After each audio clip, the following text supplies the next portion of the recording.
સ્વામિનારાયણ સંસ્થાના પ્રમુખ સ્વામી મહારાજને સંસ્થાના પ્રમુખ તરીકે વરણી થયાને 75 વર્ષ પૂર્ણ થતાં પ્રમુખ વરણી અમૃત મહોત્સવ અમદાવાદના સાબરમતી રિવરફ્રન્ટ ઇવેન્ટ સેન્ટર ખાતે ભવ્યતાથી ઉજવાશે।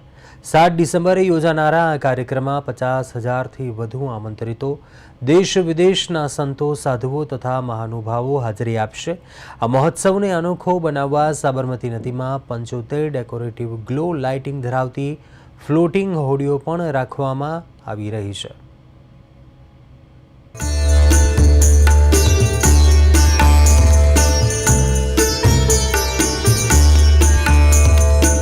અમદાવાદના સાબરમતી રિવરફ્રન્ટ પર 7 ડિસેમ્બરે BAPS સ્વામિનારાયણ સંસ્થાના પ્રમુખ વરણી અમૃત મહોત્સવનો ભવ્ય સમારોહ યોજાશે। પ્રમુખ સ્વામી મહારાજને પ્રમુખ પદ મળ્યાના 75 વર્ષ પૂર્ણ થવાના અવસરે તેમના માનવ સેવામાં સમર્પિત જીવન, પ્રદાન અને દિવ્ય કાર્યોને આધારિત વિશિષ્ટ સાંસ્કૃતિક કાર્યક્રમો રજૂ થશે। કાર્યક્રમનું સૌથી મોટું આકર્ષણ સાબરમતી નદીમાં સરદાર બ્રિજથી એલિસ બ્રિજ સુધી 75 ડેકોરેટિવ ગ્લો લાઇટિંગ ધરાવતી લાઇટિંગ હોડીઓ હશે અને આ હોડીઓ તૈયાર કરવા 100 સંતો અને 1000 જેટલા સ્વયંસેવકો છેલ્લા ઘણા દિવસોથી સતત તૈયારીમાં છે। પરમ પૂજ્ય પ્રમુખ સ્વામી મહારાજને सन 1950 માં BAPS સ્વામિનારાયણ સંસ્થાના પ્રમુખ તરીકે નિયુક્ત કરવામાં આવ્યા હતા। એ વાતને 2025 માં 75 વર્ષ પૂર્ણ થઈ રહ્યા છે। એની સ્મૃતિ રૂપે પરમ પૂજ્ય પ્રમુખ સ્વામી મહારાજના દિવ્ય જીવન, એમના કાર્યો, એમના પ્રદાનો, એમના સદગુણો એ બધાની સ્મૃતિ કરવા માટે આ પ્રમુખ વરણી અમૃત મહોત્સવ ઉજવવામાં આવશે। 7મી ડિસેમ્બરે રિવરફ્રન્ટ ખાતે ઇવેન્ટ સેન્ટર ખાતે સાંજે 5:30 થી 8 દરમિયાન આ કાર્યક્રમ યોજાશે। આ કાર્યક્રમ BAPS સંસ્થાના વર્તમાન ગુરુદેવ અને સંસ્થાના પ્રમુખ અધ્યક્ષ એવા પરમ પૂજ્ય મહંત સ્વામી મહારાજની ઉપસ્થિતિમાં યોજાશે। આ કાર્યક્રમ ભારતના માનનીય ગૃહમંત્રી શ્રી અમિતભાઈ શાહ, માનનીય મુખ્યમંત્રી શ્રી ભૂપેન્દ્રભાઈ પટેલ અને માનનીય ઉપમુખ્યમંત્રી શ્રી હર્ષભાઈ સંઘવી બધાની ઉપસ્થિતિમાં યોજાશે।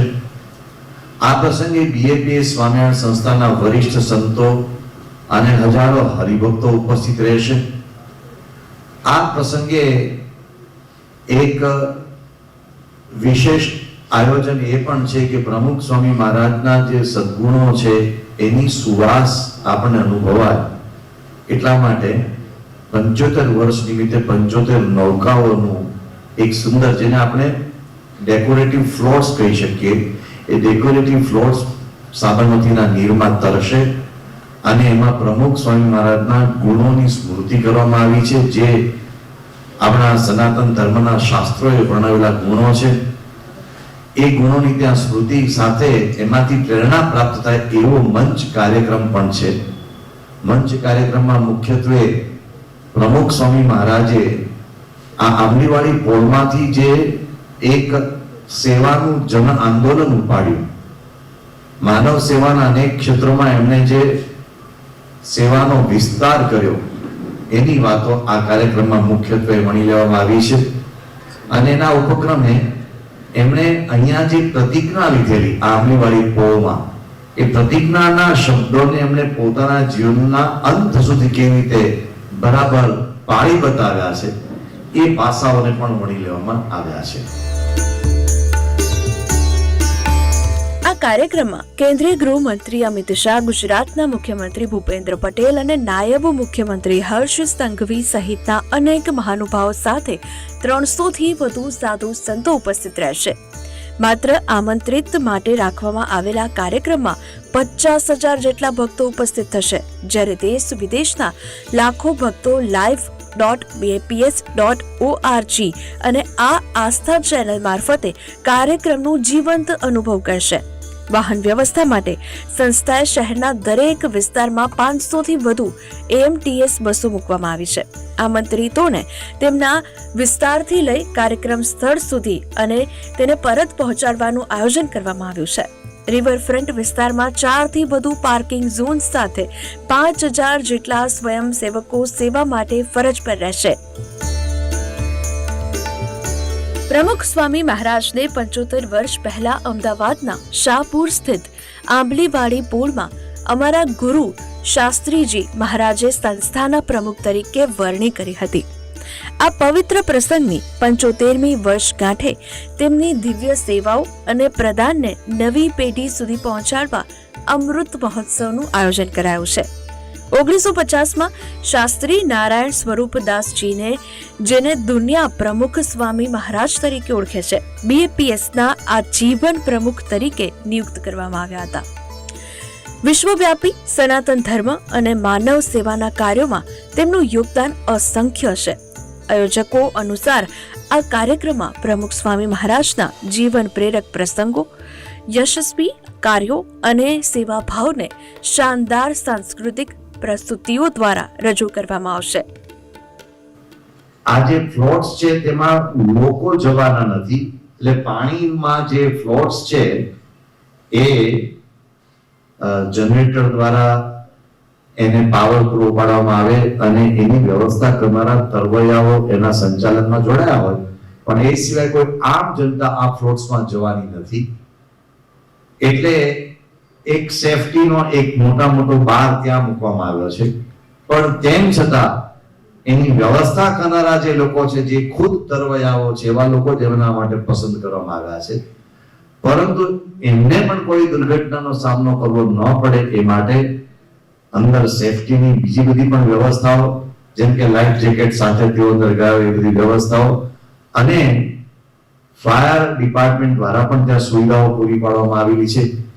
આ ઉપરાંત કોઈ મેડિકલ ઇમરજન્સી સર્જાય તો એના માટે પણ ત્યાં ઇમરજન્સી એમ્બ્યુલન્સ, ઇમરજન્સી તાત્કાલિક સારવારની વ્યવસ્થાઓ અને બાજુમાં જ ત્યાં સરદાર વલ્લભભાઈ પટેલ હોસ્પિટલ નજીકમાં છે, ત્યાં પણ બધી વ્યવસ્થાઓ કરવામાં આવી છે. તો ફાયર સેફટીની સાથે હેલ્થ સેફટીની પણ વ્યવસ્થા વિચારવામાં આવેલી છે. અને જે જનસમુદાય વિશાળ સંખ્યામાં ત્યાં આવશે, ભક્ત સમુદાય આવશે, એ બધા કોઈ નીચે સાબરમતીના તટ ઉપર જવા નથી, એ તો બધા ઉપર ઇવેન્ટ સેન્ટર ખાતે જ આ કાર્યક્રમને માણશે. 7 ડિસેમ્બરના મુખ્ય કાર્યક્રમ બાદ 8 અને 9 ડિસેમ્બરે પણ આ ડેકોરેટિવ હોડીઓ રિવરફ્રન્ટ પર ભક્તો માટે દર્શનાર્થે રાખવામાં આવશે. પ્રમુખ સ્વામી મહારાજની અદ્ભુત સેવા યાત્રા અને 75મી પ્રમુખ વરણી વર્ષગાંઠ નિમિત્તે આવો ભવ્ય કાર્યક્રમ અમદાવાદના રિવરફ્રન્ટ પર પ્રથમવાર જોવા મળશે. સાંજે 6:30 શરૂ થનારો આ સમારોહ સાંસ્કૃતિક, આધ્યાત્મિક અને ભક્તિમય વાતાવરણમાં શહેરને અનોખો અનુભવ કરાવશે. આપણે આ 3 દિવસ સુધી ફ્લોટ્સ તરતા રાખવાના છે કે જેથી દિવસે પણ હશે અને રાત્રે પણ હશે. અને 3 દિવસ સુધી એ છેક લાંબા પટ ઉપર ફેલાયેલા છે. એટલે છેક મેં કહ્યું તેમ સરદાર બ્રિજ થી માંડીને એલિસ બ્રિજ સુધીનો લાંબો પટ છે. એટલે રિવરફ્રન્ટની બંને સાઈડ છે, વચ્ચે અટલ બ્રિજ પણ આવી જાય છે, આ બાજુનો બ્રિજ પણ છે અને આ બાજુનો બ્રિજ છે.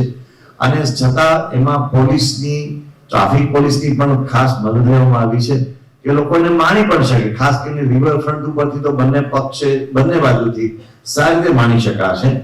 એટલે બ્રિજ ઉપરનો ટ્રાફિક જામ ન થાય, કારણ કે બધી બાજુ ફૂટપાથની પણ પૂરતી વ્યવસ્થા છે. એટલે સરદાર બ્રિજ પણ રસ્તામાં ટ્રાફિક સિવાયની વાત કરતા ફૂટપાથની વ્યવસ્થાઓ જ્યાં છે ત્યાંથી લોકો જોઈ શકે. પણ મુખ્યત્વે આને લોકો રિવરફ્રન્ટ ઉપરથી વધારે માણશે. બ્યુરો રિપોર્ટ, પ્રદેશ 24 ગુજરાતી.